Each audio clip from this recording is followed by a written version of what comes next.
Good morning, children. How are you all? Hope you all are safe. Children, in the last Zoom session, we had discussed short answer questions of chapter number 2, Motion. Today, in this video, we'll discuss the leftover exercises. Okay, so first exercise is given is differentiate between the following. Its first part is resting motion. See children, the difference between rest and motion is their definition. An object is said to be at rest when its position does not change with time with respect to its surroundings. This is the first difference between rest and motion. Now in motion, children, see, an object is said to be in a state of motion if its position changes with time with respect to its surroundings. For example, see, in rest, the blackboard in your classroom, and in motion, a running dog. This is the example of rest and motion. Now, second is rectilinear motion and curvilinear motion. See, in rectilinear motion, the answer is if the motion of an object is along a straight path, it is said to be in rectilinear motion. Now, in curvilinear motion, if the motion of an object is along a curved path, it is said to be in curvilinear motion. This is the answer. Okay, children. After that, the second difference between them is their examples.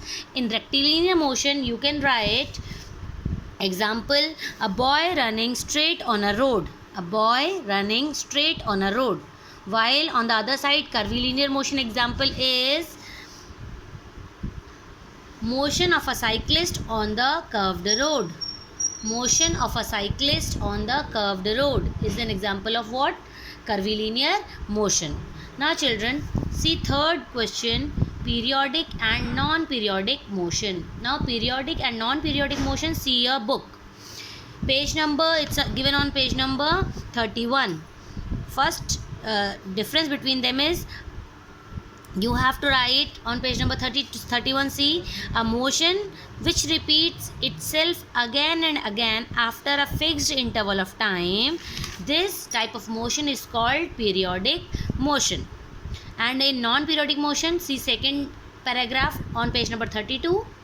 A motion which does not repeat itself at regular intervals of time is said to be non-periodic motion. Now second example between periodic and non-periodic, their examples. In periodic motion, write example, motion of a planet around the sun and the motion of the moon around the earth are periodic motions. And in non-periodic motion, write example, a man walking in a park, motion of an athlete and motion of a vehicle on a road are examples of non-periodic motion. Okay, now next, its D part is what? See, it is uniform and non-uniform motion. Now see, beta, to write the difference, see page number 32 only. See the paragraph uniform and non-uniform motion which is written after checkpoint 1. See children, in uniform motion column you have to write the lines which is given in the black bold lettered words. The answer is the motion of a moving object is said to be uniform if it covers equal distances in equal intervals of time along a given straight path. Okay. In non-uniform motion, right, the motion of a moving object is said to be non-uniform if it covers unequal distances in equal intervals of time while moving along a straight path. Okay, it's given in the book only. Now next is fifth is mass and weight. See mass and weight children, it's given on the page number, mass and weight is given on the page number 36. Bottom of the page you can see there the difference between mass and weight. 6 points are given there. Please write down them in their copy, all the 6 points. Okay children, so by this the differentiate between the following is over. Now children, what is left now? Numerical problems. See numerical problems. Now see children, question number 1 of numerical problems. The question is, a motorcyclist rides from Delhi to Gurugram, covering a distance of 63 km. That means distance covered is 63 km in how much time? 1 hour 45 minutes. Calculate his average speed. Now first of all, see, the distance covered is in kilometer. That means time should be in hours. Time is in 1 hour 45 minutes. That means first of all we have to convert this 45 minutes into hours. To convert hours, minutes into hours, we have to divide it by 60. So 45 by 60 hours, it becomes 1/3/4 hour, which is equals to, when we convert into improper fraction, it has come 7/4 hours. Okay. Now we have the distance with us, time with us. We have to find out the speed. What is the formula of speed? Average speed equals to total distance covered divided by total time taken. Now I have substituted the value 63 by 7/4, and it is, when it will get up, then it will get reciprocal. 63 into 4 by 7. When we simplify that, we got 36 km per hour. So the average speed is what? 36 km per hour. Children, it is very, very important to note down to write the unit with the numerical value. Okay children. Now see second question. Question number 2 is, an athlete completes a 800-meter race in 2 minutes. Find his average speed in meter per second. See children, the distance covered by athlete is 800 meter, and the time taken by the athlete is 2 minutes. So first of all we have to convert minutes into seconds. So we will multiply it by 60. So 2 into 60, it will be 120 seconds. Now we have to find out the average speed. Average speed formula is total distance divided by total time. So total distance covered is 800 meter, divided by total time is 120. When we simplify that, we got 6.67 meter per second. 6.67.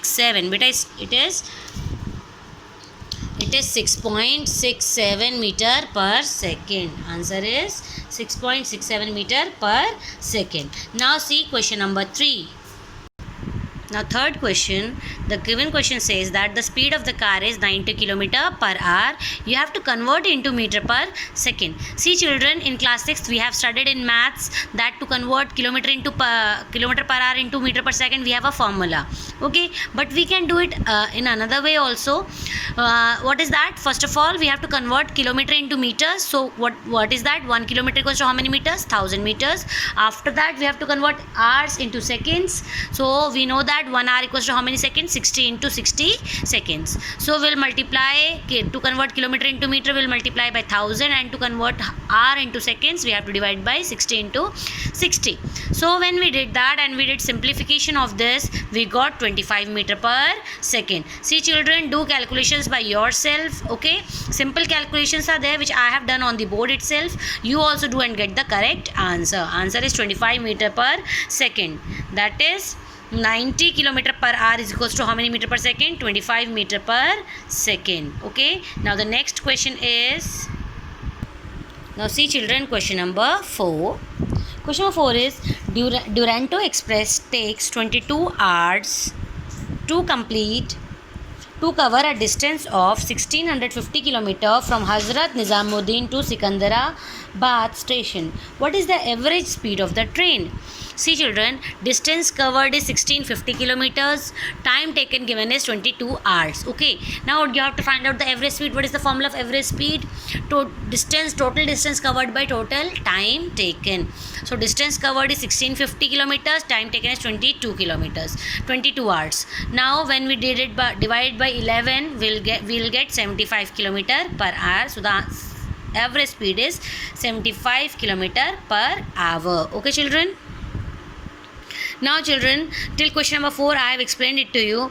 Now your homework is to do these question number 1 to question number 4 and the differentiate between the following in your classwork copy, fair copy, and to do question number 5, numerical problem question number 5, 6, 7 and 8 in your rough copy. Okay, and try to do these questions by yourself. Simply beta, in these questions also the simple formulas we are using. Okay children, so use those formulas and find out the correct answers. Okay children, and your homework again I am telling you, what is that? You have to do differentiate between the following and numerical problem question number 1, 2, 3, 4 in your fair copy, and to do numerical problem question number 5, 6, 7, 8 in your fair rough copy and do multiple choice questions in your book. Okay, read them and try to do multiple choice questions in your book. Okay children, thank you.